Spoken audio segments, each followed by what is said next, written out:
네, 간신히 켜졌던 불씨가 어제 다시 한번 사그라들었습니다. 코스피와 코스닥 일제히 하락하며 거래를 마쳤는데요. 또 간밤에 미국에서는 파월 연준 의장의 매파적인 발언에 따라 미국 증시가 흔들렸습니다.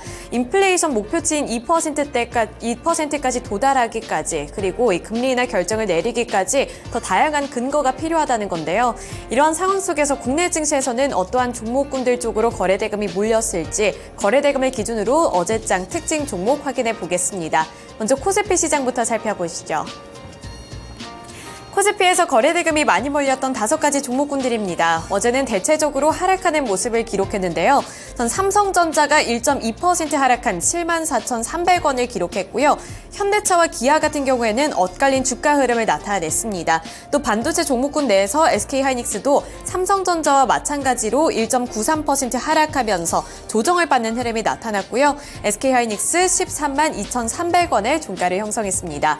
그리고 자동차 관련해서는 현대차와 기아, 사실상 어제는 호재가 있었는데 그 안에서 현대차 같은 경우에는 4% 넘는 탄력을 받았지만 기아 같은 경우에는 1% 하락하면서 조정을 받는 흐름이 나타났다는 점 보실 수 있습니다. 신한지주는 5.74%의 하락으로 거래를 마쳤습니다.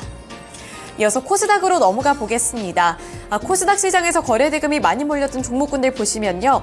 코스닥에서는 이렇게 상승하며 거래를 마친 종목군들이 더 많이 포착이 됐고요. 5가지 종목군들 일제히 강하게 마무리 지었습니다.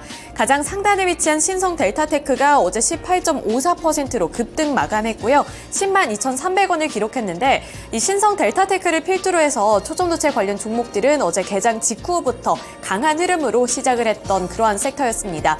금요일 시간의 거래에서도 주목을 받았는데 어제도 연속성을 갖고 장중에 이렇게 강한 흐름을 나타내줬다는 점 보실 수가 있겠고요.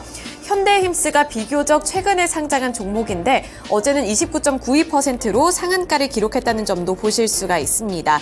현대힘스 같은 경우에는 앞으로 이 실적에 대한 기대감을 안고서 어제 다시 한번 주목을 받았는데요. 이 조선경기 본격 회복 전망에 영업이익 등의 이런 실적 호전 기대감이 주가를 견인하고 있는 것으로 분석되고 있습니다. 따라서 어제 시장에서도 이렇게 상한가를 터치했다는 점 보실 수 있고요.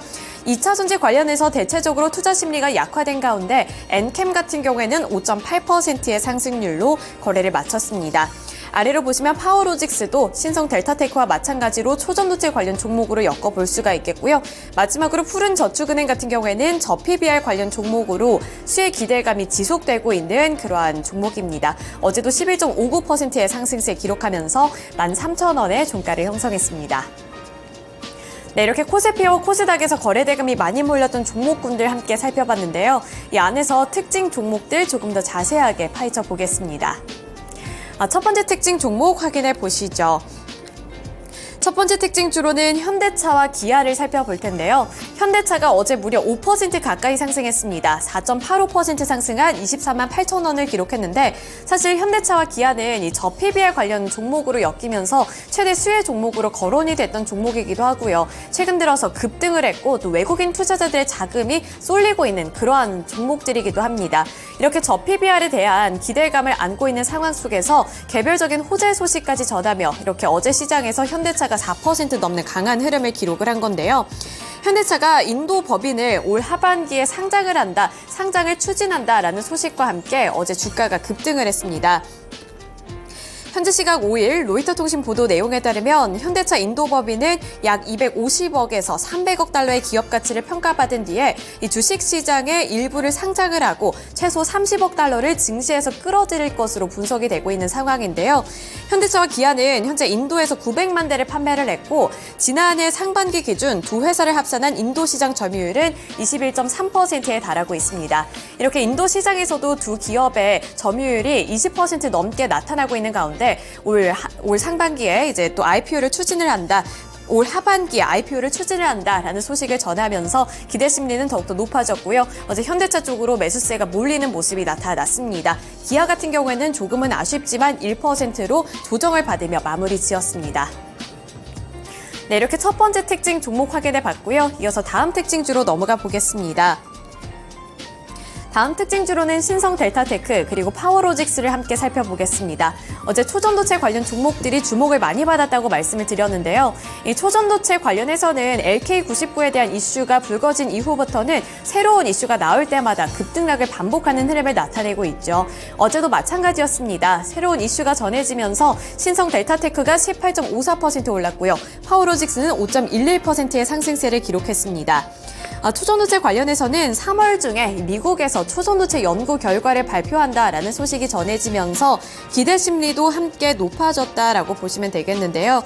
국내 연구진이 상온상압 초전도체라고 주장을 하고 있는 물질 PCPOSOS를 내달 미국에서 검증을 받겠다라고 밝혔습니다. 초전도체 테마 대장주인 신성 델타테크를 필두로 해서 파워로직스라든지 현재 화면에는 없지만 CCS 같은 이러한 특징 테마 종목군들이 일제히 급등을 하는 양상이 나타났는데요. LK99 논문 저자 중에 한 명인 김현탁 교수는 퀀텀 에너지 연구소 연구진과 함께 내달 4일 미국을 방문할 것으로 예정되어 있습니다. 이 미국 물리학회 학술 대회에서 PCPOSOS의 초전도성을 실험한 결과를 발표할 계획으로 알려졌는데요.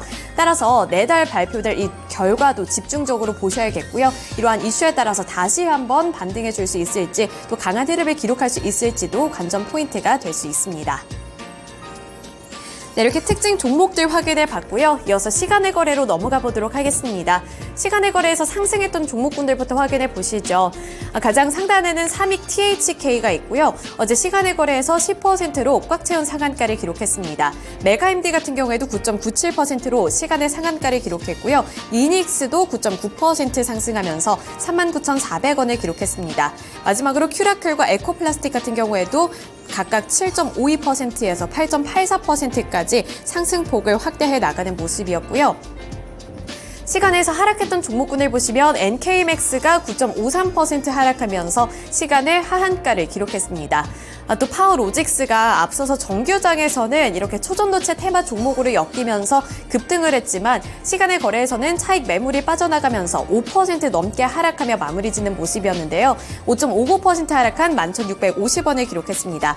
아래로 포스뱅크, 이렌시스, 슈어소프트테크 같은 경우에도 일제히 4%대 하락세로 마무리를 지었습니다.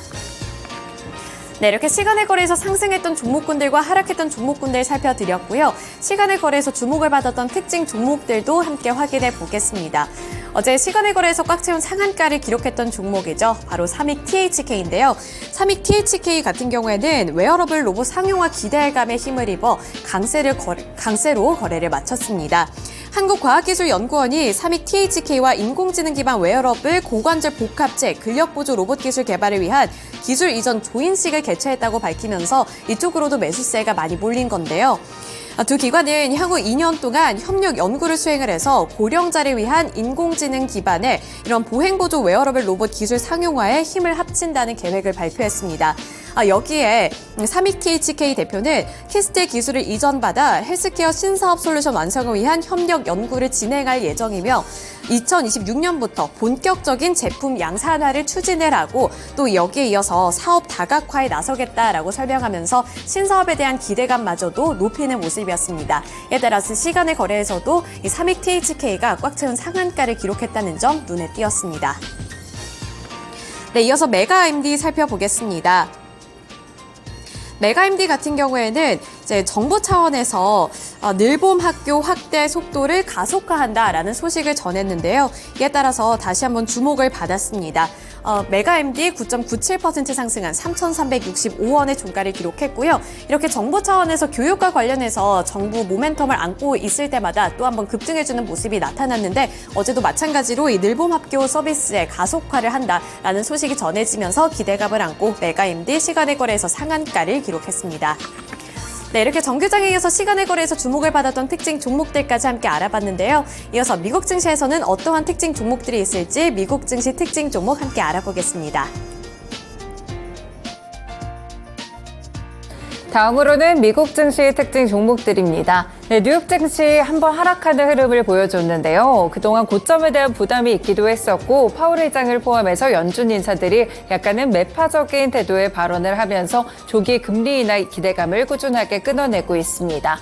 이에 따라서 전반적으로 뉴욕 지수 하락하는 흐름이었는데요. 다만 장중의 하락세와 비교했을 때는 확실히 낙폭 축소가 이뤄지게 되면서 나스닥 종합도 0.2%, S&P 500 지수도 0.3% 정도의 하락에 그쳤습니다. 어떤 특징 종목들이 있었을지 먼저 한 가지부터 체크해 보시죠. 네, 간밤 테슬라 3.6%나 하락했습니다. 181달러 선에서 거래를 마쳤는데요. 이 테슬라의 경우에는 장중에 7% 가깝게 급락을 했다가 시장 분위기에 의해서 이렇게 낙폭을 약간은 축소하는 흐름들이 펼쳐지기도 했습니다. 이 테슬라는 한 보도 때문에 밀렸는데요. 독일의 소프트웨어 업체 SAP가 더 이상 이 테슬라의 차량을 구매하지 않겠다고 밝히기도 했습니다. 이 기업의 경우에는 29,000대 정도의 테슬라 차량을 보유하고 있는데요. 그동안 테슬라의 가격 정책이 너무 자주 바뀌기도 했었고 차량의 인도량에 대해서도 인도 시점이 굉장히 불분명해지면서 이런 부분들을 문제점으로 꼽았다고 알려지고 있습니다. 이와 더불어 파이퍼 샌들러 측에서도 이번에 테슬라의 목표 주가를 대폭 하향 조정하기도 했었는데요. 295달러에서 225달러까지 낮췄고요. 올해 지난해보다 7% 정도 증가한 193만 대 정도의 차량을 인도할 것이라고 봤는데 월가의 예상치가 220만 대이기 때문에 훨씬 더 이 목표치를 좀 낮췄다고 보실 수가 있겠습니다. 최근에 글로벌 IB들에서도 테슬라에 대해서 의견이 좀 좋지 않게 나오는 상황인데요. 이 때문에 테슬라 하락하는 흐름이 좀 이어지면서 올해만 고점 대비 30% 정도 하락하고 있습니다. 국내 2차전지 종목들로 영향력 함께 체크해 보겠습니다. LG 에너지 솔루션, 삼성 SDI, 에코프로, 에코프로비엠 같은 이런 종목들이 함께 있는데요. 2차전지 종목들 어제장에서는 LG 에너지 솔루션을 빼고는 지지부진한 흐름들이 이어지기도 했습니다. 최근에 시장 분위기와 좀 연동돼 있는 모습인데요. 테슬라의 주가 하락과 더불어 2차전지 종목들은 과연 어디서 바닥을 잡게 될지도 함께 살펴보시면 될 것 같습니다. 네, 두 번째 특징 종목으로 넘어가 보겠습니다. 뉴욕 증시에서도 실적 발표가 이어졌는데요. 그 가운데 맥도날드 살펴보시면 3.7% 하락세를 보였습니다.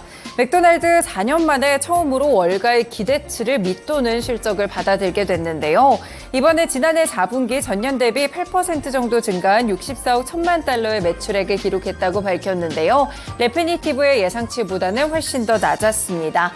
그리고 같은 기간 주당 순이익도 2.95달러로 시장의 전망치였던 2.82달러를 밑도는 흐름들이 나오기도 했는데요. 이 맥도날드의 경우에는 지금 분쟁이 이어지고 있는 중동 지역의 매출액이 큰 폭으로 타격을 입었다고 합니다. 맥도날드 IDL이라고 있는데요. 이 미국의 해외 사업부 가운데 특정 국가에서 마스터 프랜차이즈 방식을 활용하는 것을 뜻하고 있습니다. 이 IDL 부문의 매출이 이스라엘과 하마스 전쟁으로 매출 증가세에서 큰 폭으로 둔화했다고 하는데요. 그리고 캐나다와 호주, 독일을 포함하는 IOL의 동일 매장 매출도 전년 대비 4.4% 정도를 증가하게 되면서 시장의 예상치 5.1%를 밑도는 흐름이 나왔습니다. 네, 이렇게 다시 한번 맥도날드 이번 주에 소비재들의 기업들이 발표되는 상황 속에서 좋지 않은 흐름을 먼저 제시하는 모습이었습니다. 국내에서도 식품 관련 종목들 체크해 보겠습니다. 네, 사실상 국내 맥도날드 관련 종목은 없고요. 동원산업이 이전에 왜 한국 맥도날드 인수를 좀 추진했다가 무산된 바가 있습니다. 그 외를 제외하면 일부 식품주들을 확인해 보실 수 있겠는데요. 롯데웰푸드 같은 경우에도 최근에 저PBR 관련 종목으로 또 식품주들이 부각되고 있기 때문에 올라가는 모습이었고요. 대상이나 삼양식품은 어제장 하락 흐름이 이어지기도 했습니다. 식품주들의 실적 발표와 더불어 국내 증시도 개별 종목들 확인해 보시면 될 것 같습니다. 네, 다음으로 뉴욕 증시에서 세 번째 특징 종목 보겠습니다. 소비자 가운데 에스티로더와 함께 살펴보실 텐데요. 화장품 종목으로 잘 알고 계시죠? 어제 정규장에서 12%나 급등하면서 150달러 선에서 거래를 마쳤습니다. 에스티로더는 기대치를 웃도는 실적을 발표했는데요. 지난해 4분기에 조정순이익이 88센트, 매출액은 42억 8천만 달러를 기록하게 됐습니다. 전년 동기 대비해서는 확실하게 좀 줄어드는 모습이었지만 월가의 예상치 자체가 조정주당순이익이 55센트, 그리고 매출액의 경우 41억 9천만 달러였기 때문에 양호한 수치가 나왔다고 볼 수 있겠고요. 이와 더불어 전체 직원의 3에서 5%를 감원한다라는 소식도 함께 밝혔습니다. 이익 회복 계획을 통해서 11억에서 14억 달러 정도의 영업이익을 창출할 수 있을 것으로 봤는데요. 사실은 중국 시장이 좀 주력 시장이기 때문에 계속해서 수요 둔화를 좀 겪어왔었고 최근 몇 년간은 어려움이 있었습니다. 하지만 하반기부터 유기적인 매출이 두 자릿수대로 성장할 것이다라는 시각을 보여주고 있는 상황인데요. 실제로 CEO 멘트에 따르면 아시아 여행 소매 분야 재고를 줄이고 운전자본 개선과 비용 관리 등으로 전반기에 진전을 이뤘다면서 현재는 변곡점에 와 있다라고 이야기를 했습니다. 국내에서도 마찬가지로 화장품 종목들 굉장히 중국 사업부에 좀 타격을 받는 모습인데요. 관련 종목 체크해 보겠습니다. 아모레주, LG생활건강, 아모레퍼시픽, 토니모리까지 함께 나타나고 있는데요. LG생활건강은 어젯밤도 자사주 관련된 좀 주주환원 정책 소식이 있기도 했습니다. 그리고 아모레주나 아모레퍼시픽의 경우에는 실적 쇼크 때문에 한 차례 급락한 바가 있었는데요. 최근에 화장품 종목들 분위기 어제장도 좀 안 좋게 진행이 됐었는데 다시 한번 오를 수 있을지 에스티로더의 호실적 그리고 감원 소식 앞으로의 가이던스에 대한 부분들까지 참고해 보시면서 화장품에 대한 바로미터로 삼아보셔도 좋을 것 같습니다. 네, 마지막 종목 보겠습니다. 간밤도 중요했던 실적이 바로 캐터필러 실적이었죠. 주가 2% 오르면서 321달러 선에서 거래를 마쳤는데요. 캐터필러 건설기계 종목입니다. 4분기 매출과 순이익 모두 시장의 예상치를 웃도는 모습이었는데요. 캐터필러의 4분기 순이익은 26억 8천만 달러로 전년 동기 대비 2배 수준으로 늘어났고요. 조정 주당 순이익도 5.23달러로 팩트셋이 집계했던 이 예상치보다 1달러 정도 높게 나왔다고 볼 수가 있겠습니다. 회사의 건설 부문 매출은 지난해 같은 기간보다 5% 정도 줄어들었는데 가격 인상 그리고 우호적인 환율 환경이 매출량에 대한 감소를 상쇄했다고 볼 수 있겠습니다. 에너지나 운송 부문 매출 그리고 부문 매출은 함께 증가하는 모습이었고요. 영업이익률도 18.4%로 지난해 같은 기간의 10%보다도 훨씬 더 높게 나오는 모습이었습니다. 네, 건설기계 종목의 이 실적을 또 알 수 있는 캐터필러가 호실적을 발표하는 흐름이었는데요. 가이던스는 따로 제시하지 않았지만 국내 건설기계 종목들 훈풍이 돌 수 있겠습니다. 관련 종목들 체크해드립니다. HD 현대건설기계 그리고 두산밥켓, HD 현대인프라코어까지 있는데요. HD 현대건설기계의 경우에는 저 PBR 종목으로 좀 분류되면서 함께 상승세가 나타나기도 했습니다. 관련 종목들의 흐름 오늘 캐터필러 실적과 더불어서 함께 살펴보셔도 좋을 것 같습니다. 네, 이렇게 미국 증시에서 중요했던 특징 종목들과 함께 국내 증시 연결해드렸습니다. 지금까지 증권통투자 업데이트였습니다.